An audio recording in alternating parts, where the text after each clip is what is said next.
மனிதனை விட கடவுளுக்குக் கீழ்ப்படிதல். அப்போஸ்தலர்களின் நடபடிகள் 5ஆம் அதிகாரம் 17 முதல் 29 வரையிலான வசனங்கள். இயேசுவைப் பற்றி போதித்ததற்காக அப்போஸ்தலர்கள் துன்புறுத்தலை எதிர்கொண்ட ஒரு சக்தி வாய்ந்த கதை இது.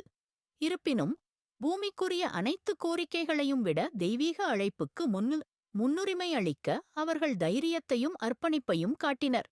இது மனிதனை விட கடவுளுக்குக் கீழ்ப்படிவதன் முக்கியத்துவத்தை காட்டுகிறது. கீழ்ப்படிதலின் சவால். அப்போஸ்தலர்கள் தங்கள் அசைக்க முடியாத விசுவாசத்திற்காக கைது செய்யப்பட்டு சிறையில் அடைக்கப்பட்டனர். இருப்பினும் கர்த்தருடைய தூதன் அவர்களை விடுவித்து தொடர்ந்து பிரசங்கிக்கும்படி வற்புறுத்தினார்.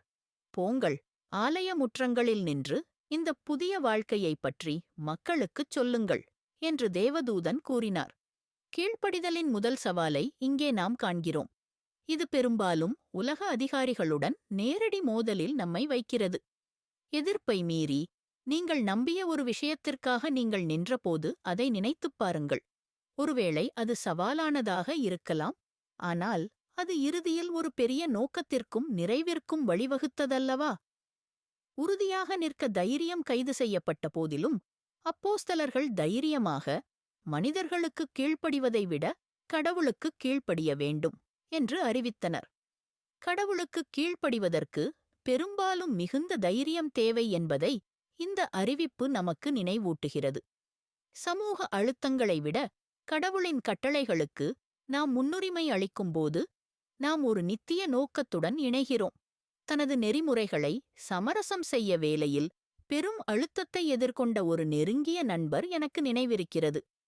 தனது நம்பிக்கைகளில் உறுதியாக நிற்கும் அவரது முடிவு அவரது வேலையை இழந்தது. ஆனால் அது அவருக்கு அதிக மகிழ்ச்சியையும் தாக்கத்தையும் கண்ட ஒரு புதிய பாதைக்கும் வழிவகுத்தது.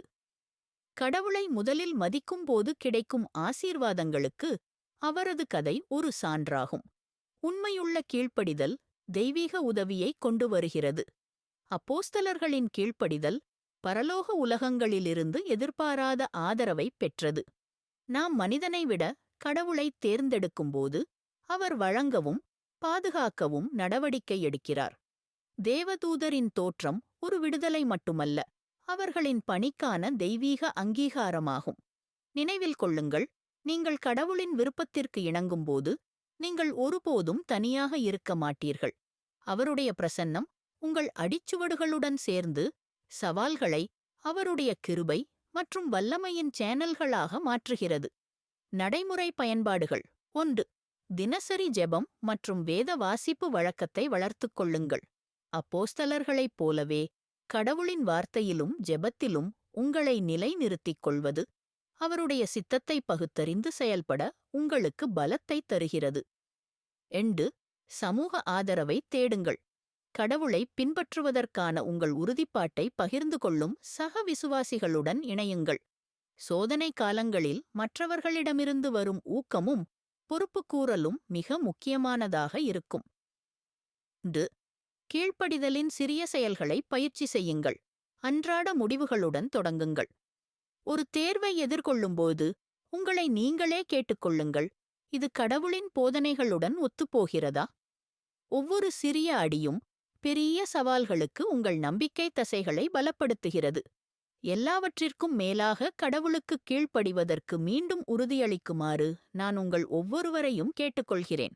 உங்கள் செயல்கள் மாற்றத்தை தூண்டும் மற்றும் உங்களைச் சுற்றியுள்ளவர்களுக்கு நம்பிக்கையை தூண்டும் என்பதை அறிந்து உங்கள் நம்பிக்கையில் உறுதியாக இருங்கள்.